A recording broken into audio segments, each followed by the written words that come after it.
안녕하세요. 일반화학원 두 번째 수업을 시작하도록 하겠습니다.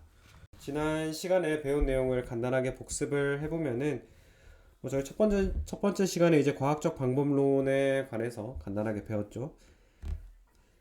그 다음에 이제 측정을 하고 그 결과를 보고할 때에는 숫자 값과 함께 항상 단위가 들어가야 되는데 우리가 국제적으로 SI 기본 단위를 사용하기로 약속을 해 놓았습니다. 그래서 SI 기본 단위 7가지를 좀 눈에 익도록 외울 필요까지는 없겠죠. 근데 자주 보다 보면은 외워지게 됩니다.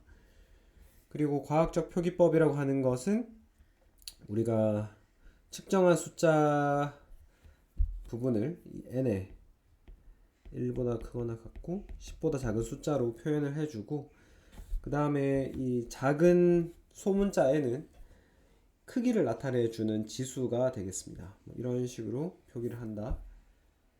그리고 특히 온도의 경우에는 여러 가지 표기 체계가 있는데 절대 온도 켈빈과 섭씨 온도 도씨 사이에 전환을 하는 식, 요 정도는 기본으로 좀 알아두시면 좋을 것 같고, 그리고 7가지 기본 단위 말고 나머지 단위들 밀도라든지 에너지 이런 것들은 전부 유도 단위다. 기본 단위를 조합을 해서 만드는 것이다 라는 것, 요 정도로 복습을 하고 오늘 수업을 시작해 보도록 하겠습니다.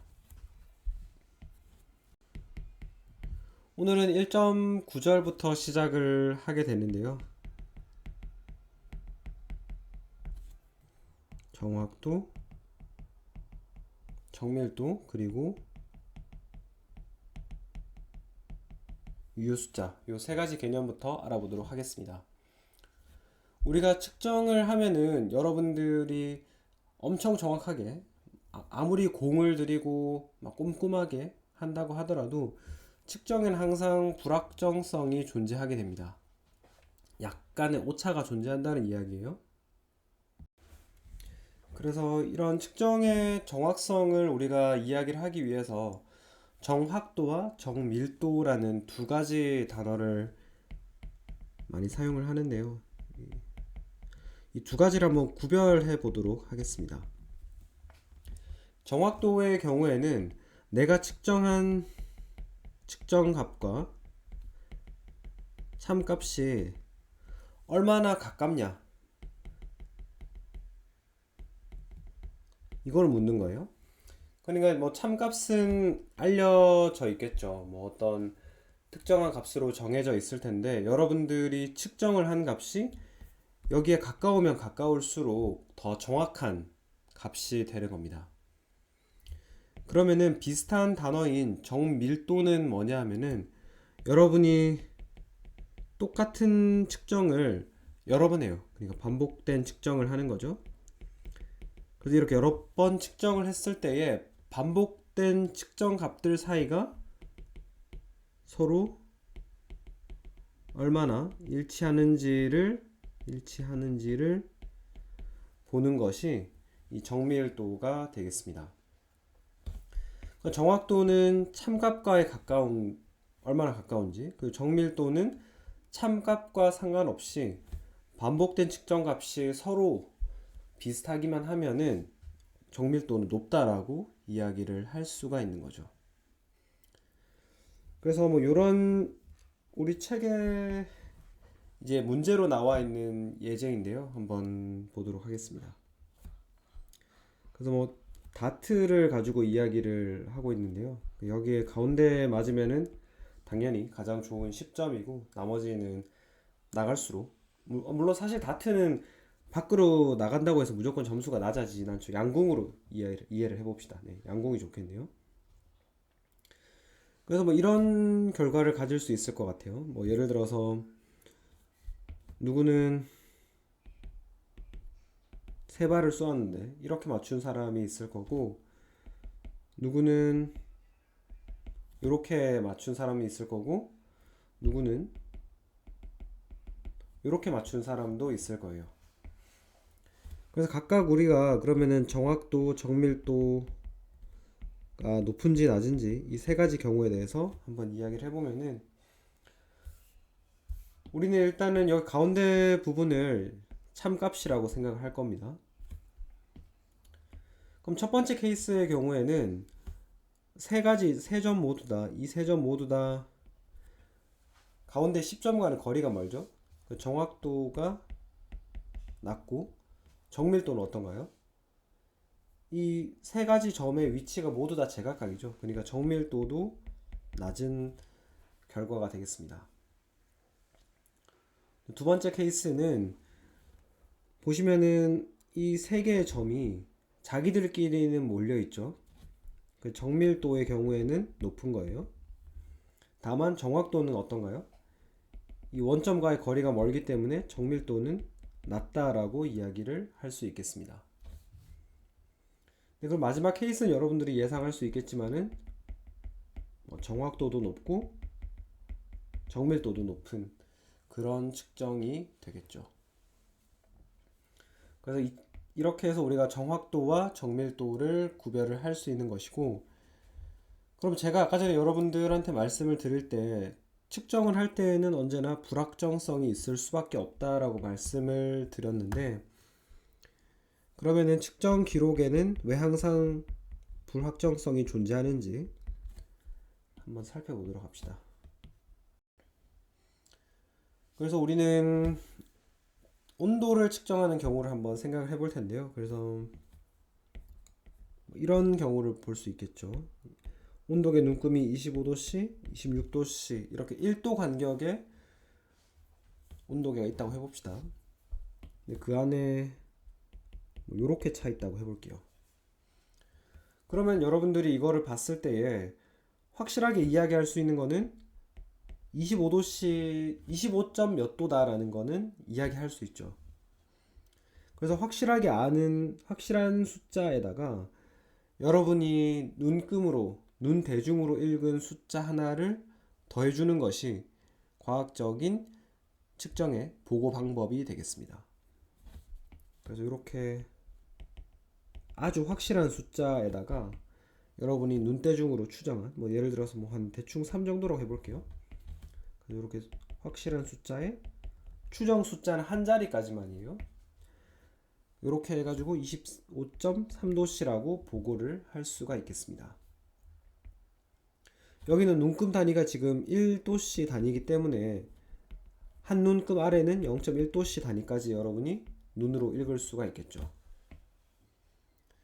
그러면 이거를 조금 더 정밀한 온도계인 0.1도씨 단위를 읽을 수 있는 온도계를 가지고 읽었다고 해볼게요. 그래서 25.3, 25.4 이렇게 돼 있다고 해볼게요. 그러면은 여러분이 확실하게 말할 수 있는 건 뭔가요? 25.3 뭐씩이다. 그래서 25.3까지는 여러분이 측정에 의해서 확실하게 알 수 있는 거고, 여기서 또 눈대중으로 한번 더 읽어서 그 다음 숫자는 눈대중으로, 그래서 추정, 그래서 25.33도씨라고 여러분이 보고를 할 수가 있는 겁니다. 그래서 여러분들이 그러면은 측정을 할 때 왜 이런 불확정성이 생길 수밖에 없는지는 여러분이 이해를 하실 수가 있겠죠. 우리가 가지고 있는 기계들의 한계, 그리고 우리 눈의 한계, 이런 것 때문이라고 생각하시면 될 것 같고, 그래가지고 우리가 이제 유효 숫자 개념을 만나게 되는데요. 유효 숫자라고 하는 것은 결국에는 여러분이 이런 측정 작업을 통해서 기록된 전체 자리수, 모든 이런 측정을 과정을 통해서 확실한 숫자 더하기 추정한 한 자리까지를 우리가 유효 숫자라고 이야기를 하는 겁니다. 그러면은 어떤 숫자를 보고 거기에서 유효 숫자가 몇 개인지를 우리가 한번 찾아보는 연습을 해보도록 하겠습니다. 유효 숫자 개수 정하기. 이게 맞춤법이 개수일 때도 있고 개수일 때도 있어가지고 제가 정확하게 잘 모르겠네요. 우리 책에는 개수로 돼 있었던 것 같아요. 아무튼 첫 번째, 그 결국에 0이 아닌 숫자는 그냥 다 유효 숫자예요. 0이 아닌 거는 뭐 어찌됐건 간에 확실한 숫자 혹은 추정을 읽은 숫자 무조건 다 유효한 숫자입니다. 근데 이제 문제는 0이 문제예요. 0이 이 자리 숫자를 나타내는 0인지 아니면은 정말 측정해서 얻어진 0인지가 헷갈리거든요. 0에 관해서만 이해를 하면은 나머지는 쉽게 할 수 있을 것 같습니다. 그래서 다른 숫자 가운데에 끼어 있는 0의 경우에는 우리가 유효 숫자로 보게 됩니다. 뭐 예를 들자면은 이런 경우에요. 4.803과 같이 여기에 있는 0은 지금 양옆 8과 3 사이, 그러니까 측정 값의 하나죠, 그죠? 이 0 자체가. 그래서 우리는 여기에서 유효 숫자는 4, 8, 0, 3, 총 4개. 그리고 두 번째로는 수의 시작 부분에 있는 0이 있죠. 이 경우에는 유효 숫자가 아닙니다. 이게 무슨 말이냐 하면은 뭐 예를 들자면은 0.0061 뭐 이런 것들이 있는데 여기에서 나오는 이 0들 있죠. 이 0은 측정에 의한 숫자가 아니라 측정의 크기를 나타내는 숫자이기 때문에 유효 숫자로 간주하지 않습니다. 그래서 우리는 유효 숫자는 6이랑 1 두 개가 있다라는 것을 확인할 수가 있고, 그럼 수의 시작 부분에 들어가는 0은 유효 숫자가 아니었는데 수의 끝 부분에 들어가는 0은 어떨까요? 네, 수의 끝 부분에 들어가는 0은 유효 숫자가 맞습니다. 왜 그런지를 숫자를 써놓고 생각을 해보면은 좀 더 쉽게 이해를 할 수가 있는데요. 예를 들어서 55,220 이런 게 있다라고 해봅시다. 55.20이네요. 죄송합니다. 네. 이런 게 있다라고 했을 때는 이 끝에 있는 0은 어떤 0이냐면은 우리가 소수점 둘째 자리까지 읽을 수 있는 측정 기계를 가지고 정확하게 5522를 읽은 다음에 마지막에 나오는 0은 눈대중으로 읽은 거니까 우리가 유효 숫자에 포함이 되죠. 그래서 이 경우에 유효 숫자는 5, 5, 2, 2, 0 해가지고 총 5개가 되겠습니다. 근데 이제 마지막은 아니군요. 0에 관해서는 마지막이겠는데요. 이 숫자의 마지막에 오는 0이 그 3번이랑 똑같은 3번의 부분 케이스라고 할 수 있겠는데, 숫자의 마지막에 오는 0이 소수점보다 앞에 온다. 이 경우를 생각을 해봐야 돼요. 그 뒷부분 소수점보다 뒤에 오는 경우에는 유효 숫자가 맞다라고 했는데 이 경우에는 부정, 그 정할 수가 없다라는 거예요. 무슨 말이냐? 예를 들어서 34,200이라는 숫자가 있다라고 해봅시다. 그래서 이거는 우리가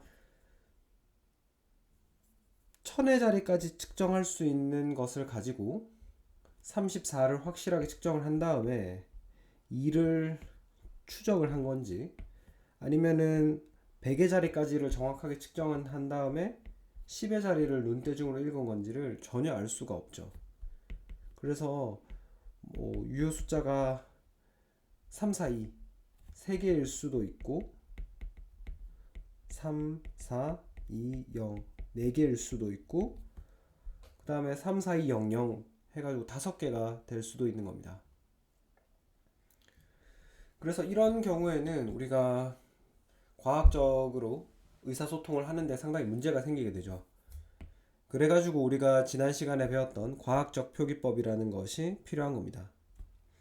예를 들어서 똑같은 우리 일상생활에서 34,200이라고 하는 숫자도 3.42 곱하기 10의 4승이라고 나타낸 것과 3.4290 곱하기 10의 4승이라고 나타낸 것은 과학에 있어서는 엄밀하게 다른 측정을 표현을 하고 있는 거죠.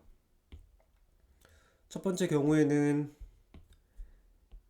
소수점 첫째 자리까지 정확하게 읽은 다음에 소수점 둘째 자리를 눈대중으로 추정한 측정의 결과가 되겠죠. 그래서 유효 숫자는 3, 4, 2 3개가 되겠고, 두 번째는 조금 더 정밀한 측정이에요.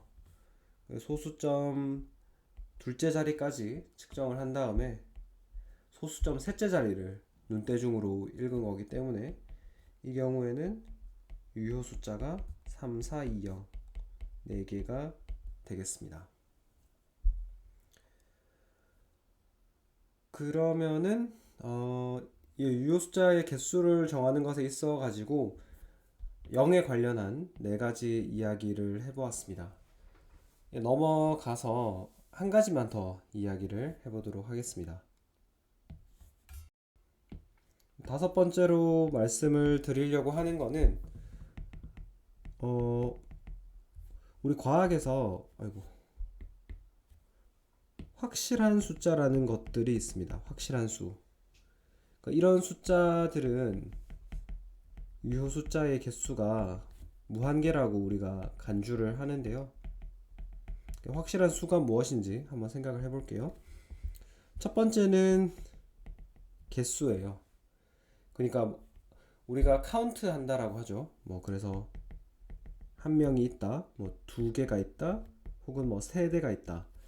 여기에서 말하는 숫자 1, 2, 3은 아주 정확한 숫자인 거예요. 아주 확실한 숫자이기 때문에 유효 숫자가 무한하다, 아주 정확하다라고 우리가 간주를 하는 거죠. 왜냐하면은 사람이 한 명 있는데 1.1명이냐 0.9명이냐 이렇게 측정의 오차라는 것 자체가 생길 수가 없기 때문이죠. 개수를 이야기할 때는. 두 번째는 정의로 약속되어 있는 숫자들입니다. 예를 들자면 일주일이라고 하는 것은 7일이다. 1인치라고 하는 것은 2.54cm다. 이런 것들은 우리가 약속으로, 만국 공통으로 약속을 해놓은 것들이기 때문에 이런 것들 사이에 변환을 할 때에는 유효 숫자의 개수가 무한하다라고 간주를 할 수가 있겠습니다. 네, 그래서 예제 1.5를 간단하게만 같이 풀어보고 넘어가도록 할게요. 예제 1.5는 유효 숫자 개수를 물어보는 건데요. A는 0.36653. 몇 개인지를 세알해 보면은 일단은 36653 전부 다 유효 숫자가 되겠죠. 이제 0이 유효 숫자이냐 아니냐를 따져봐야 되는데 수의 시작 부분에 오기 때문에 유효 숫자가 아닙니다. 그래서 여기서는 유효 숫자가 5개가 있게 되겠고요. B는 7.2100 곱하기 10의 마이너스 3승. 그래서 여기에서는 보면은 그러면은 과학적 표기법에서는 대문자 n에 들어가는 거는 전부 다 유효 숫자라고 말씀드렸기 때문에 여기도 5개가 있겠습니다. 똑같진 않군요. 72,100 이런 경우에는 유효 숫자의 개수를 정할 수가 없다라고 말씀을 드렸죠. 왜냐하면 숫자 마지막에 등장하는 0이 소수점 앞에 있기 때문에 결정을 할 수가 없습니다. 그리고 마지막으로 D는 25.03. 이 경우에는 숫자 0이 다른 숫자들 사이에 끼어 있기 때문에 유효 숫자로 간주가 되어서 총 4개가 되겠습니다. 네, 그러면은 1.9절은 이렇게 끝내고 1.10절로 넘어가 보도록 하겠습니다. 네, 1.10절은 이제 계산에서 유효 숫자를 어떻게 우리가 가져갈 건지 한번 알아보도록 하겠습니다. 그래서 우리는 뭐 계산하면은 일단 사칙 연산 정도만 다룰 텐데요. 첫 번째는 이제 곱셈 나눗셈입니다. 사실 뭐 곱셈이랑 나눗셈은 똑같은 거기 때문에 그죠? 그래서 곱셈과 나눗셈을 하는 과정에서는 우리가 지켜야 되는 원칙이 유효 숫자의 개수가 적은 쪽에다가 맞춰준다. 그 무슨 말이냐면은 예를 들어서 278 나누기 11.70 이런 계산을 한다라고 하면은 뭐 계산기를 두드려 보면은 23.760684 이렇게 쭈루룩 반복이 될 텐데요. 여기서 우리가 어디까지를 믿을 수 있느냐 하는 거예요. 근데 보면 분자에는 유효 숫자가 3개, 분모에는 유효 숫자가 4개가 있죠. 근데 분자에는 우리가 보면은 3개까지밖에 믿을 수가 없잖아요. 그 3개밖에 믿을 수가 없는데 밑에 있는 숫자가 4개까지 믿을 수 있다라고 해서 믿을 수 있는 숫자의 범위가 더 확장된다라는 건 말이 되지 않습니다. 그래서 유효 숫자의 개수가 적은 쪽에 맞춘다. 그러면은 23.7까지를 우리가 유효 숫자라고 가져갈 수 있는데, 그러면은 유효 숫자 다음 자리에서 반올림을 해가지고 최종 결과를 결정짓게 됩니다. 23.8이라고 보고를 해야 되겠고요. 그럼 곱셈 나눗셈 말고 남은 것은 이제 덧셈과 뺄셈인데요. 뺄셈에서는 우리가 이제 자리 숫자를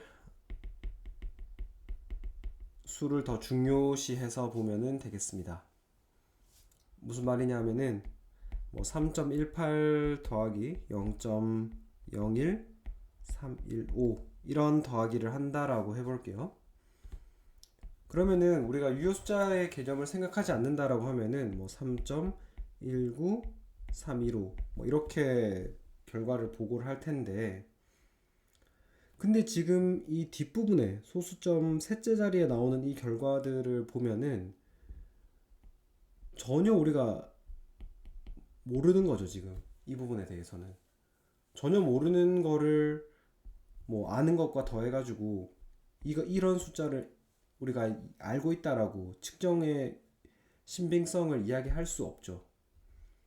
그렇기 때문에 우리는 덧셈을 할 때에는 자리 숫자의 적은 쪽에 맞춰가지고 이렇게 끊어버리게 되겠습니다. 역시 마찬가지로 이렇게 유효 숫자를 결정하였으면 그 뒷자리에서 반올림을 해가지고 결정을 하면 되죠. 그래서 결과를 보고할 때에는 3.19라고 보고를 하면 되겠습니다. 네, 이제 마지막 절로 넘어가도록 하겠습니다. 네, 마지막 절 1.11절은 단위 환산인데요. 사실 단위 환산 부분은 여러분들이 초등학생 때부터 자주 많이 해왔던 것들이에요. 근데 이제 조금 더 복잡한 유도 단위들을 변환을 위해서 우리가 따로 좀 떼어내서 공부를 해보려고 합니다. 그래서 이 화공과 과목에는 차원 분석을 하는 것을 좀 집중해서 배우는 그런 것이 있는데, 이 차원 분석이라고 하는 것이 단위에 사용하는 그 차원들을 서로 비교를 해가지고 공부를 하는 그런 방법이 되겠습니다. 그래서 아주 쉽게 이야기하면은 서로 다른 단위들을 가지고 계산하는 방법을 차원 분석법이라고 이야기를 하는데요. 여기서 이제 여러분들이 꼭 기억을 하셔야 되는 부분들은 바로 이거예요. 환산인자. 결국 이게 뭐를 나타내 주는 거냐 하면은 단위들 사이의 관계를 나타내 주는 것이 되겠습니다. 뭐 환산인자라고 하니까 굉장히 거창하게 보여서 여러분들이 뭐야 이런 생각을 가질 수 있는데, 예를 들면은 이런 거예요. 예를 들어서 뭐 운동장을 도는데 한 바퀴가 대략 400m다. 그러면 내가 오늘 뭐 7.5바퀴를 돌았다. 그럼 몇 바퀴를 돌았냐? 아마 여러분들 크게 고민하지 않고 3000m라는 거를 쉽게 계산할 수 있을 겁니다.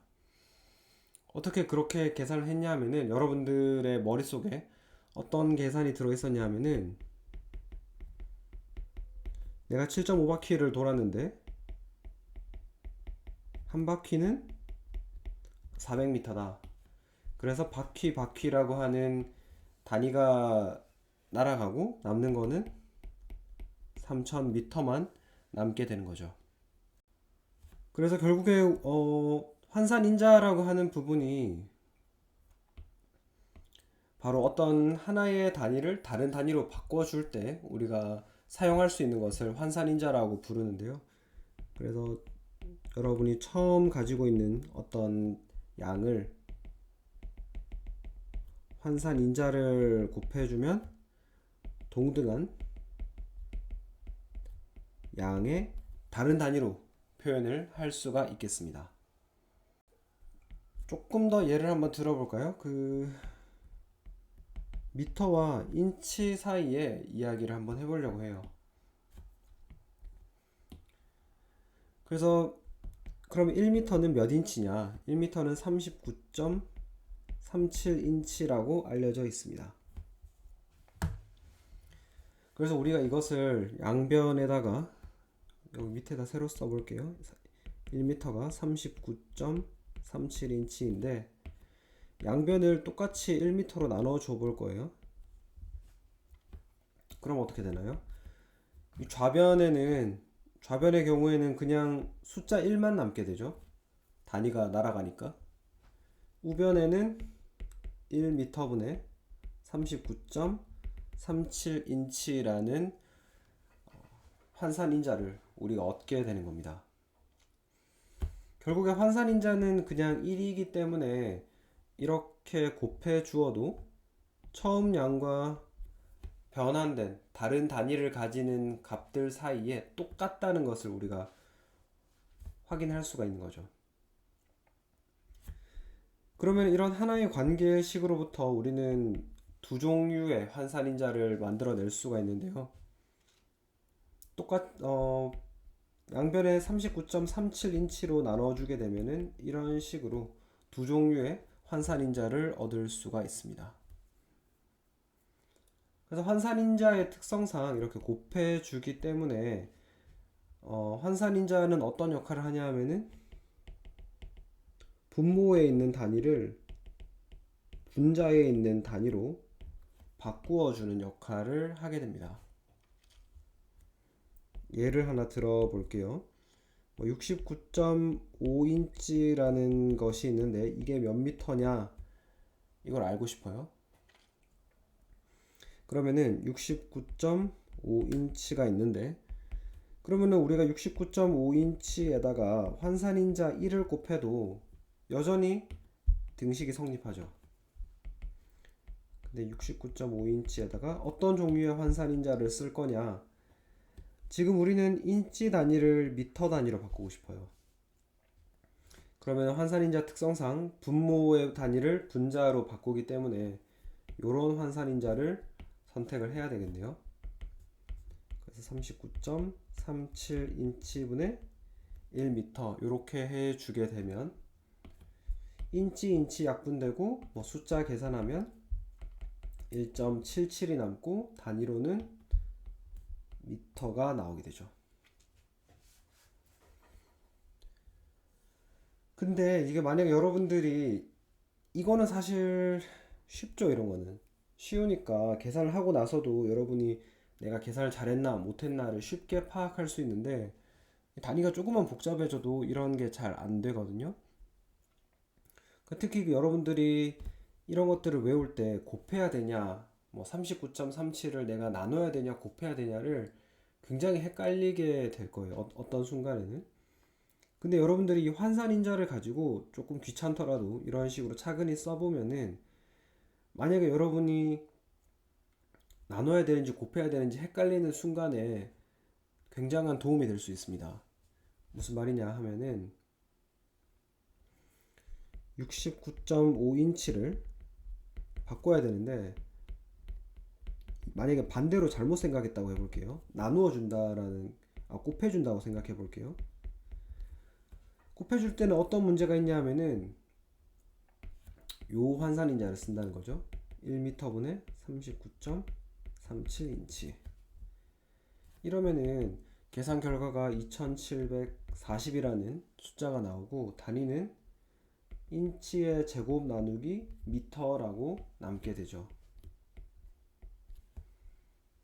그럼 여러분들이 이 숫자만 봐서는 변환을 제대로 했는지 안 했는지 애매할 수 있지만, 이 단위를 보면은 이건 확실히 잘못 계산한 거죠.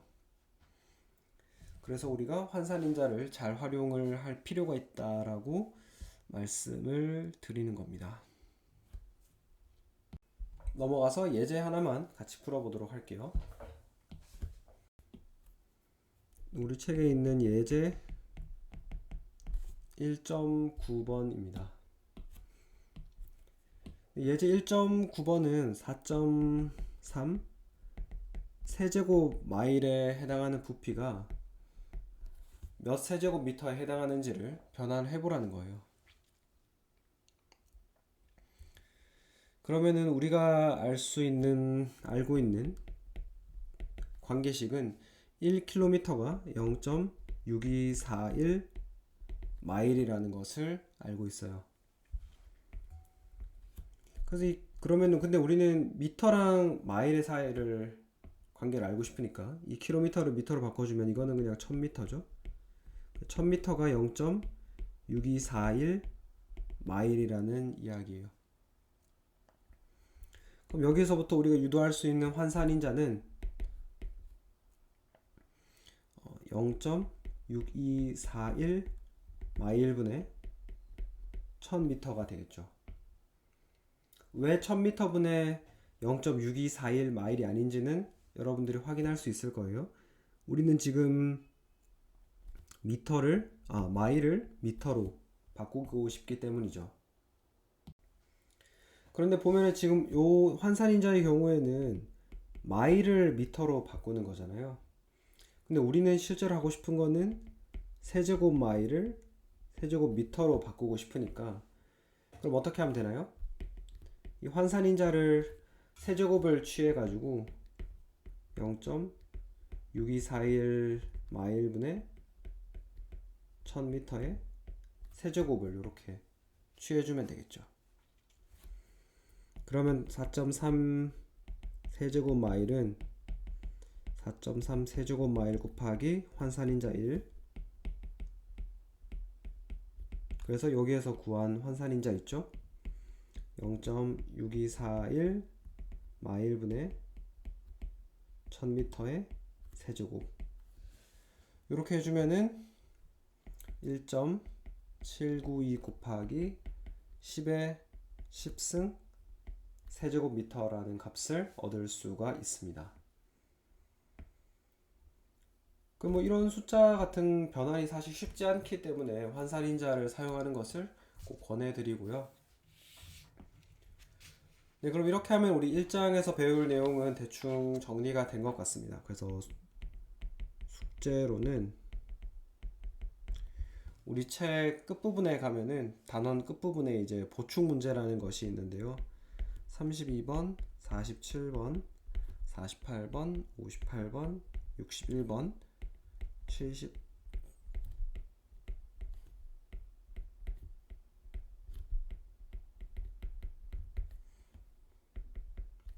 이렇게 되겠습니다. 이렇게 하셔가지고 제가 LMS 상에 과제 제출함을 만들어 놓을 거예요. 그래서